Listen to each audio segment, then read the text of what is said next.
നമസ്കാരം. മലപ്പുറം മുൻ SP Sujith ദാസിന്റെ suspension പിൻവലിച്ചു. 6 മാസം കഴിഞ്ഞ സാഹചര്യത്തിൽ ചീഫ് സെക്രട്ടറിയുടെ നേതൃത്വത്തിലെ സമിതിയാണ് തിരിച്ചെടുക്കാൻ ശുപാർശ നൽകിയത്. അന്വേഷണം പൂർത്തിയാക്കും മുൻപാണ് നടപടി. PV അൻവർ ഉന്നയിച്ച ആരോപണങ്ങൾക്ക് പിന്നാലെയായിരുന്നു സുജിത് ദാസിന്റെ സസ്പെൻഷൻ. കഴിഞ്ഞ ദിവസം പോലീസ് ആസ്ഥാനത്ത് സുജിത് ദാസ് റിപ്പോർട്ട് ചെയ്തിരുന്നു. സസ്പെൻഷൻ നടപടി പിൻവലിച്ചെങ്കിലും നിലവിൽ അടുത്ത പോസ്റ്റിംഗ് നൽകിയിട്ടില്ല. PV അൻവറുമായി നടത്തിയ ഫോൺ സംഭാഷണത്തിൽ ADGP അജിത്തിനെയും P ശശിയെയും അധിക്ഷേപിച്ചതായിരുന്നു സുജിത് ദാസിനെ സസ്പെൻഡ് ചെയ്തത്. സുജിത് ദാസിനെതിരായ വകുപ്പ് തല അന്വേഷണം അന്തിമഘട്ടത്തിലെന്ന് റിവ്യൂ കമ്മിറ്റി അറിയിച്ചു. അതേസമയം IG ശ്യാം സുന്ദർ നടത്തുന്ന അന്വേഷണത്തിൽ PV അൻവർ ഇതുവരെ മൊഴി നൽകിയിട്ടില്ല.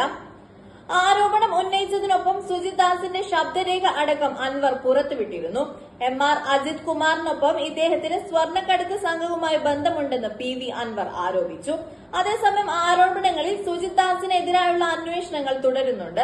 സസ്പെൻഷൻ പിൻവലിച്ചത് അന്വേഷണത്തിന് തടസ്സമാവില്ലെന്നാണ് ലഭ്യമായ വിവരം. നേരത്തെ PV അൻവറുമായുള്ള സംഭാഷണം പോലീസിന് നാണക്കേടുണ്ടാക്കിയെന്നും SP സുജിത് ദാസ് സർവീസ് ചട്ടം ലംഘിച്ചുവെന്നും DIG അജിത ബീഗമാണ് DGPക്ക് റിപ്പോർട്ട് നൽകിയത്.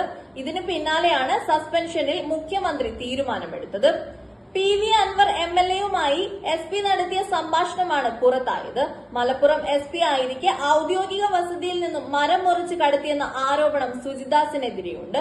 ഇതുമായി ബന്ധപ്പെട്ട് നിലവിലെ മലപ്പുറം SPക്ക് PV അൻവർ MLA നൽകിയ പരാതി പിൻവലിക്കണമെന്ന് ആവശ്യപ്പെട്ടാണ് അൻവറിനെ സുജിത് ദാസ് ഫോണിൽ ബന്ധപ്പെട്ടത്. PV അൻവർ നടത്തിയ വാർത്താ സമ്മേളനത്തിലും സുജിത് ദാസിനെതിരെ ഗുരുതര ആരോപണങ്ങൾ ഉന്നയിച്ചിരുന്നു. കരിപ്പൂർ വിമാനത്താവളം വഴി കടത്തിയ കള്ളക്കടത്ത് സ്വർണം മലപ്പുറം SP ആയിരിക്കെ സുജിത് ദാസ് അടിച്ചുമാറ്റിയെന്നാണ് ആരോപണം.